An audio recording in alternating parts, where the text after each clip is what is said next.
दोस्तों, अगर आपको भी नहीं पता है कि आईआईटी क्या होता है, इसको कैसे किया जाता है, इसकी सैलरी कितनी मिलती है आईआईटी करने के बाद और इसमें कौन से ब्रांच होते हैं, पूरा डिटेल्स इस वीडियो के माध्यम से हम आप सभी स्टूडेंट तक बहुत ही अच्छे तरीके से इन्फॉर्मेशन को प्रोवाइड करने वाले हैं। तो वीडियो को आप कंप्लीट ज़रूर देखिएगा।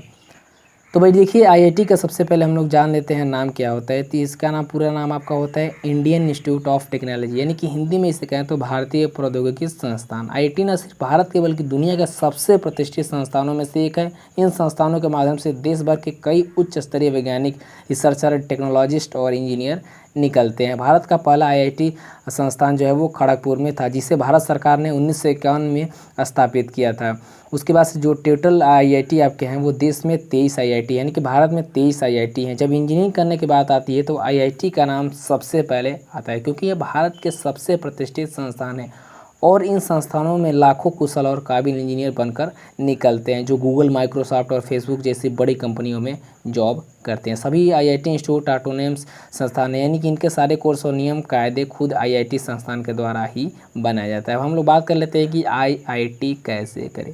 भाई देखिए, स्टूडेंट्स को आईआईटी कॉलेज में एडमिशन पाने के लिए सबसे पहले जेईई मेंस का एग्ज़ाम क्लियर करना रहता है। इसके बाद जेईई मेंस जैसे आप क्लियर कर लेते हैं तो जो उसमें टॉप 2.5 यानी कि 2.5 लाख स्टूडेंट रहते हैं वो जेईई एडवांस का एग्ज़ाम देते हैं, और उसमें से जो टॉप 1 लाख स्टूडेंट्स रहते हैं उनको चॉइस किया जाता है। और इसमें बहुत से अलग अलग कोड आपके जो है ब्रांच रहते हैं, जैसे software engineer, civil engineer, mechanical engineer, electrical engineer, ये सब जो है वो आपके टॉप ब्रांच हैं उसमें।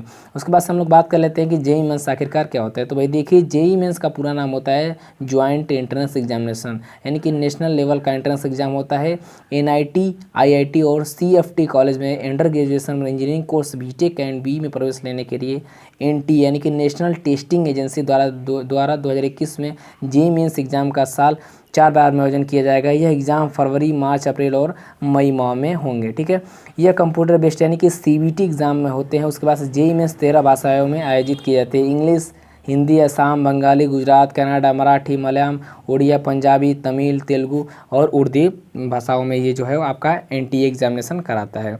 उसके बाद से हम लोग बात कर लेते हैं कि जेईई एडवांस क्या होता है। जैसे आप जेईई मेंस का क्लियर कर लेते हैं एग्जामिनेशन, उसके बाद से आपको जेईई एडवांस देना रहता है। तो भाई देखिए, जेईई एडवांस आईआईटी में एडमिशन पाने के लिए जेईई मेंस के बाद होने वाला एग्ज़ाम है। इसे हर साल आईआईटीज़, जिनमें IIT Kharagpur, IIT Kanpur, IIT Madras, IIT Delhi, ये सब जो है कंपनियां कराती हैं, यानी कि ये ऐसे आपका एग्जामिनेशन होता है। उसके बाद से आईआईटी की तैयारी कब से आप शुरू कर सकते हैं। तो भाई देखिए, अगर आप वाकई में आईआईटी एडमिशन लेना चाहते हैं तो आपको आईआईटी में तैयारी करने के लिए सबसे पहले समय जो आपको 10th पास करना होगा। उसके बाद से आपको 11th क्लास में एडमिशन करवाना होगा। ठीक है, 11th में आपका साइंस होना चाहिए, फिजिक्स, केमिस्ट्री और मैथमेटिक्स। आईआईटी करने की योग्यता हम आपको बता दें तो भाई देखिए, आईआईटी करने के लिए एस्पिरेंट्स की विज्ञान वर्ग से 12वीं पास होना जरूरी है। ध्यान दें, 12वीं आपका फिजिक्स एंड मैथमेटिक्स होना अनिवार्य है। तीसरे सब्जेक्ट के रूप में आप जो है केमिस्ट्री या फिर बायोलॉजी, बायोटेक्नोलॉजी ले सकते हैं। इसके साथ ही आईआईटी में पाने जाने के लिए आपको 12th में कम से कम 75% मार्क होना चाहिए। ठीक है, एससी और एसटी के लिए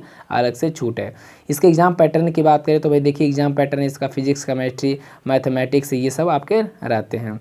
उसके बाद से हम लोग बात कर लेते हैं कि आईआईटी में फ़ीस कितना लगता है। तो भाई देखिए, इंडियन इंस्टीट्यूट ऑफ टेक्नोलॉजी यानी कि आईआईटी में जाने के लिए इच्छुक अभ्यर्थियों की तरफ से आईआईटी फ़ीस कितनी लगती है, तो ये देखिए सबसे ज़्यादा क्वेश्चंस पूछा जाने वाला है। तो हम आपको बताते हैं, अगर समानतः बात की जाए तो बीटेक के लिए आईआईटी की फ़ीस लगभग हर साल 2 से 2.5 लाख यानी कि 2.5 लाख रुपए तक लगती है, जो 4 साल में 8 से 10 लाख हो जाती है, यानी कि टोटल आपका 10 लाख में जो है वो आईआईटी आसानी से आप कर सकते हैं। इसके बाद से आप आईआईटी करने के बाद से जो आपकी सैलरी पैकेज है वो बहुत ही अच्छा बड़ी बड़ी कंपनियों में दी जाती है। जैसे कि आपका जो सैलरी पैकेज है वो 1 करोड़ तक भी हो जाता है बड़ी बड़ी कंपनी में। तो माय डियर फ्रेंड्स, आज का वीडियो कैसा लगा कमेंट करके जरूर बताइएगा। तो तब तक के लिए थैंक यू, नेक्स्ट वीडियो में।